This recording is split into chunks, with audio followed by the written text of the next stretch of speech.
और मसीह यीशु के बाबरकत नाम में आपकी सलामती हो। खुदावंद यीशु मसीह का नाम आपको मुबारक।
ये कोई सीना पर हमें ले जाता है जहां पर खुदा जो है वो बनी इसराइल से बात कर रहा है, अपने लोगों से बात कर रहा है।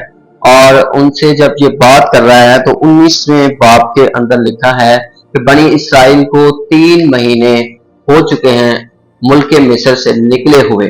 3 महीने ये बियाबान में इनको चलते हुए हो गए हैं और कोई सीना तक ये पहुंचे हैं।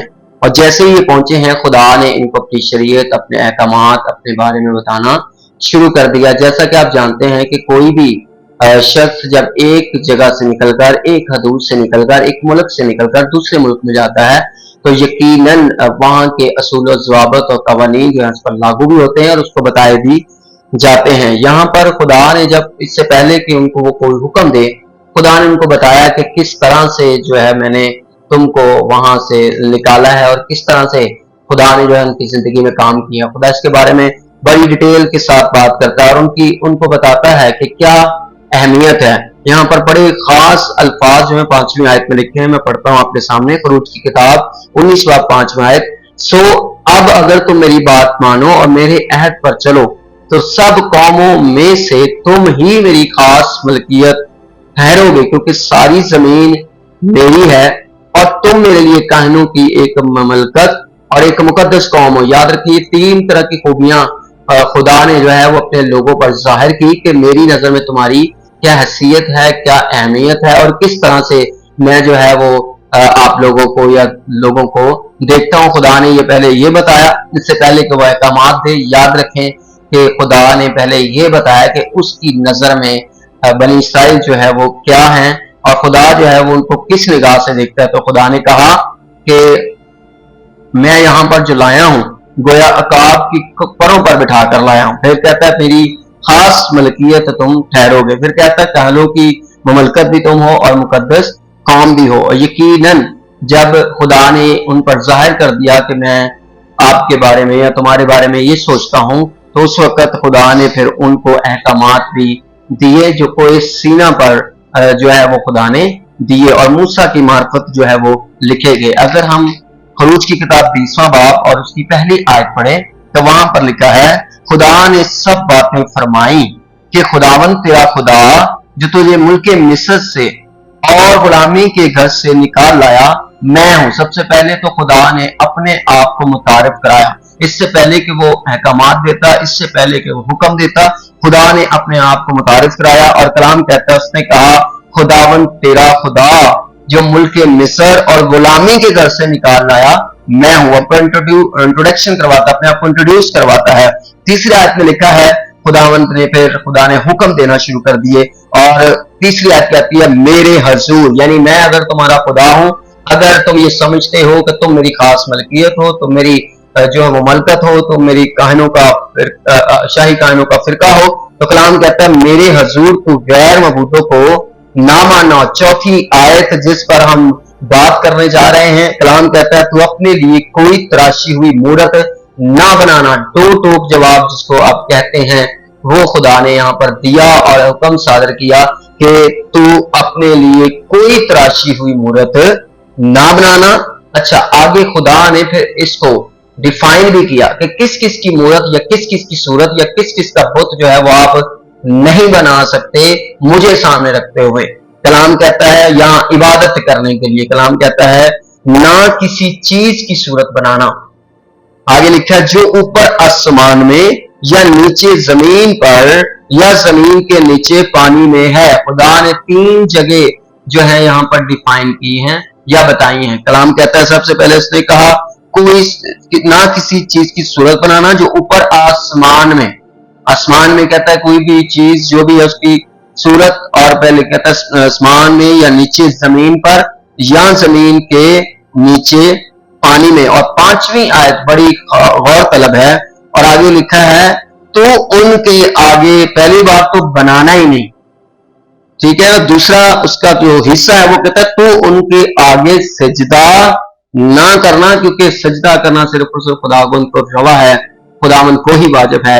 इसलिए खुदा ने अपने बारे में बताते हुए कहा कि उनको तूने सजदा नहीं करना, क्योंकि जिसको आप सजदा करते हैं इसका मतलब आपका खुदा वही है। जिसको आप सजदा करते हैं आप इस बात का इकरार करते हैं कि मुझे पालने वाला, मुझे संभालने वाला, मुझे पैदा करने वाला, मुझे उठाने वाला, मुझे बचाने वाला यही खुदावंद है। कलाम कहता है तो उनके आगे सजदा ना करना, ना उनकी इबादत करना। असल में इसका तल्लुक जो है वो इबादत के साथ है, वर्शिप के साथ है, खुदावन के आगे झुकने के साथ है। कहता है कोई भी सूरत मूरत बनाकर उसके आगे तो उन्हें झुकना नहीं है, किसी भी चीज की नहीं बनाना, किसी भी चीज की सूरत जो है कलाम कहता है तू जमीन पर नहीं बना सकता, और बनाने के बाद उसको सजदा नहीं कर सकता। बड़ा वाज़ेह तौर पर कलाम मुकद्दस पुराने अहदनामे के अंदर ये लिखा है। कलाम कहता है तो उनके आगे सजदा ना करना, ना उनकी इबादत करना, क्योंकि मैं खुदावन तेरा खुदा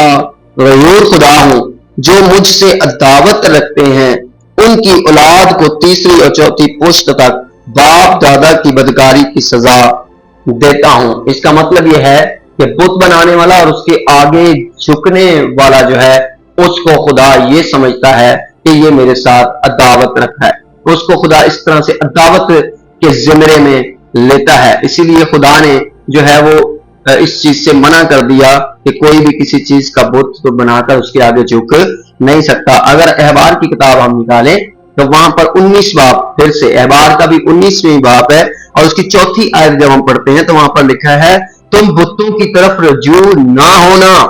यानी जब ये मुल्क मिस्र से निकले तो जिस मुल्क के अंदर या जिस जगह पर ये जा रहे थे खुदा ने पहले बता दिया था कि वहां पर लोग बुत परस्ती करते हैं, इर्द गिर्द के लोग हो सकता है बुत परस्ती करते हुए मिले। तो कलाम कहते हैं तुम बुतों की तरफ रुजू ना होना, ना अपने लिए ढाले हुए देव, ना अपने लिए बनाना है, ना अगर कोई तुम्हें इर्द गिर्द में नजर आता है तो उसकी तरफ रुजू करना है, बल्कि कहता है मैं खुदावन तुम्हारा खुदा हूं। फिर दोबारा से खुदा अपना तारुफ करवाता है, और वो बार बार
कोई सूरत भी मैंने तुम्हें नहीं दिखाई। आगे कहता है ता ना हो कि तुम बिगड़ कर किसी शक्ल या सूरत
दस्तकारी यानी जो कुछ आदमी ने बनाया है दस्तकारी से, अपनी कारीगरी से या अपने टेक्निक से या अपने टैलेंट से, कहता उनके खुदा वो हैं।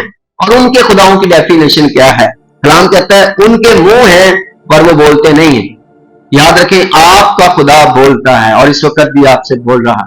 वो बोलने की कुदरत रखता है, वो बोलता है और वो जब बोलता है तो अजीब तरीके से जिंदगियां तब्दील होती है, जैसे मेरी हुई और जैसे अब आपकी होने वाली और होगी खुदा उनके फजल से।